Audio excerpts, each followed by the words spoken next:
गरीब धना भगत की धुन लगी, बीज दिया जिंदा ने, सूखा खेत हरा हुआ काकर बोई जाने। पुण्यात्मा परमात्मा से जो अनहोनी होती है और हुई है, अब भी हो रही है,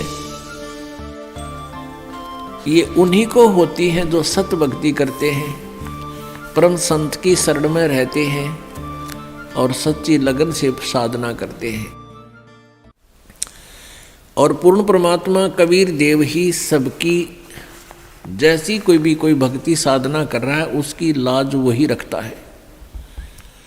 गीता जी अध्याय नंबर 15 के श्लोक नंबर 16-17 में बताया है कि क्षर पुरुष और अक्षर पुरुष ये दो प्रकार के प्रभु हैं, ये नाशवान हैं दोनों के दोनों, और इनके अक्षेत्र में, इनके राज लोक में जितने भी प्राणी हैं वो भी नाशवान हैं, जीव आत्मा सबकी अमर है।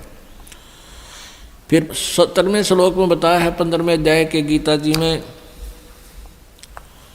कि उत्तम पुरुष तु अन्य परमात्मा इति उदाहरते, यह लोक तरम आविश्य विभर्ति अवय ईश्वर है।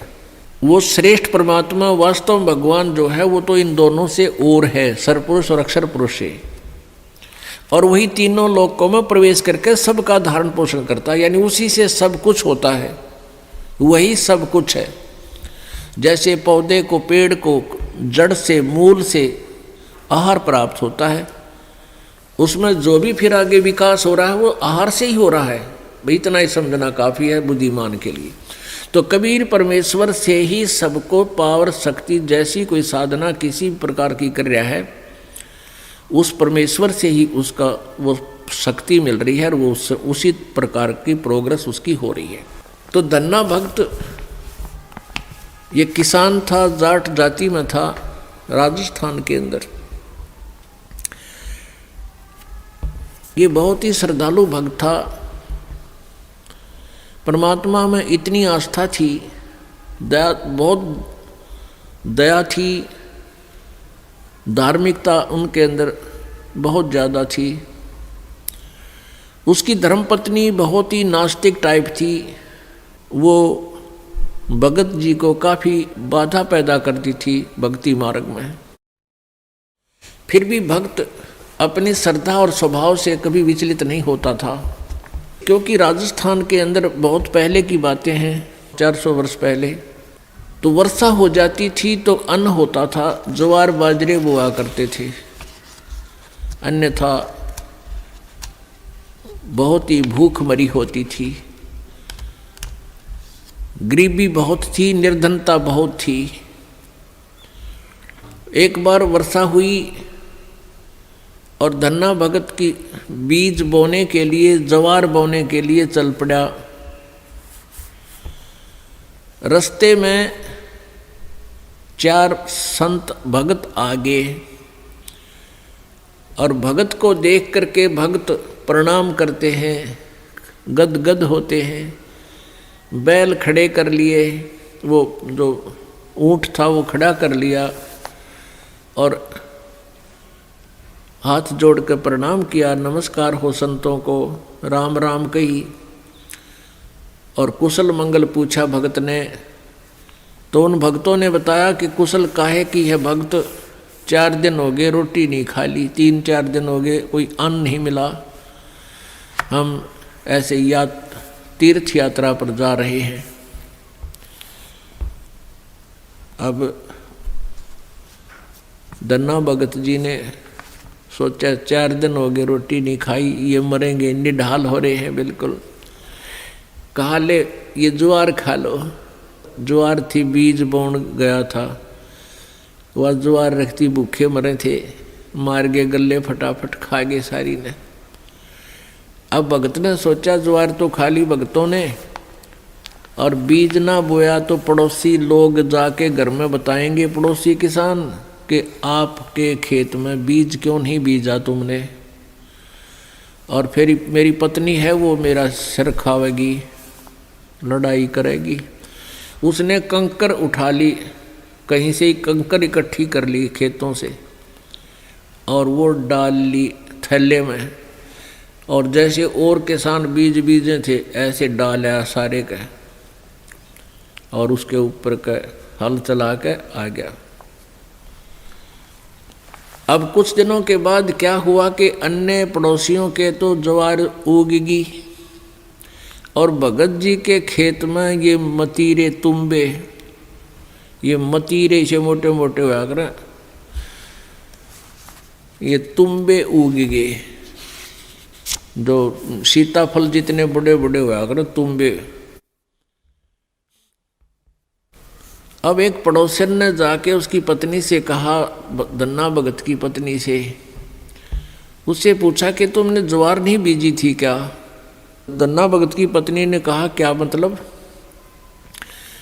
कि आपके खेत में तो वो तुम्बे मतीरे अपने आप उग गए हैं, वो तो आप उग गया करे, वहाँ बोने नहीं पड़ते राजस्थान के क्षेत्र में।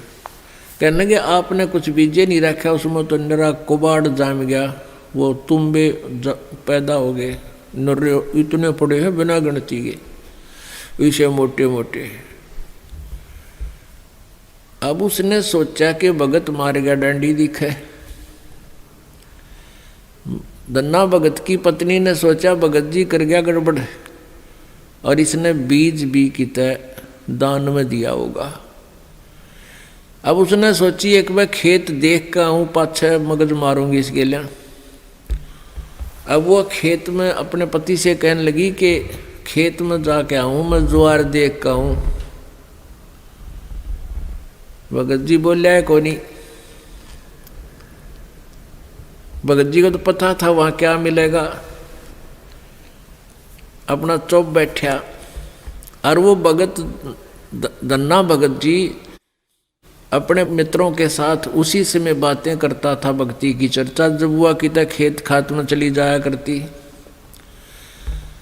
वह खेत में गई, उधर से अपने भक्तों के भगत आगे उड़े बैठे बैठे भगवान की चर्चा कर रहे हैं, आंखों में आंसू आ रहे हैं। और वह भगतनी आव है कति लाल पीली हुई है, जान गया भगत आ गई या तो भाई करड़ाई। अब देखी जाएगी, जो होगा ही होना तो है ही। और वह कहकर एक मतीरा तोड़ जाई तुम्बा इतना बारा मोटा, सर पर धरी नो, अब इसका सर में मारूंगी। आकर ने बोली भगत जी खेत में बीज ज्वार बो का आया था। भगत जी नो कर ली नाड़ तले ने, और उसने नो सर में मारा। वो मतीरा मारने के उद्देश्य से नो सर में ठोकन खातिर वो नो कर गया थोड़ा सा, वो धरती में लाग के फूट गया। नो बोली बालक तन्ने खाएंगे के उड़े मतीरे उग गए सारे, तो बीज कित फूक गया। तो वो मतीरा जो था वो तुम्बा था, धरती में लाग के फूट गया। फूट गया तो उसमें एक दड़ी यानी 5 किलो लगभग ज्वार निकली। ज्वार अब एक बार तो अब भगत जी की तरफ देखा, नौकरे पड़ा था, एक तरफ देखा ज्वार का ना, तुम्बे में तो ज्वार निकल आई। और वो न्यू बार बार देखा है, भगत जी ने भी देखा कि मैं शांत होगी के चक्कर है, उन्हें देखा तो तुम्बे में तो ज्वार निकल रही है। तो भगत ने 100 शुक्र मनाए, परमात्मा करड़ाई टाल दी, या ज्वार ने रोए थी या धरी ज्वार आपने दे दी। इतने में फिर अब उसके मन में न्यू आई कि कदे और भी तुम भी हम ज्वार पाओगी। फिर तो ले कर चद्दर और ले कर मोगरा डंडा बाज ली, वहाँ बिछा ली चद्दर और मतीरा दरा डंडा मारा, न उठा के फेंक दे, परल दे ही ज्वार निकला। ढेर लग गया उस ज्वार का। और औरा कहतवाई इतनी खड़ी थी सुक्की, और वर्षा हुई नहीं, उनकी खत्म होगी गांव वालों की।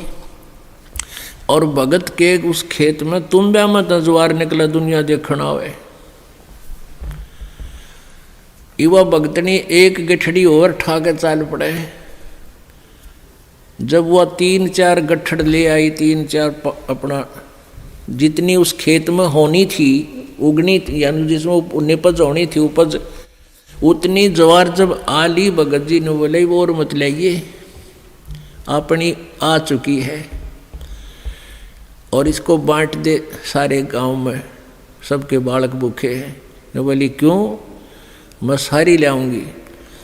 वह ले आई ठाठा गए, फिर जो भी गिठड़ी लाए वहाँ तक तब बोझ मरती, वहाँ खोल ला उसके वो बूमड़ा हो जाए, उसके फूल वो बन जाए छिलका, ज्वार ना रहे।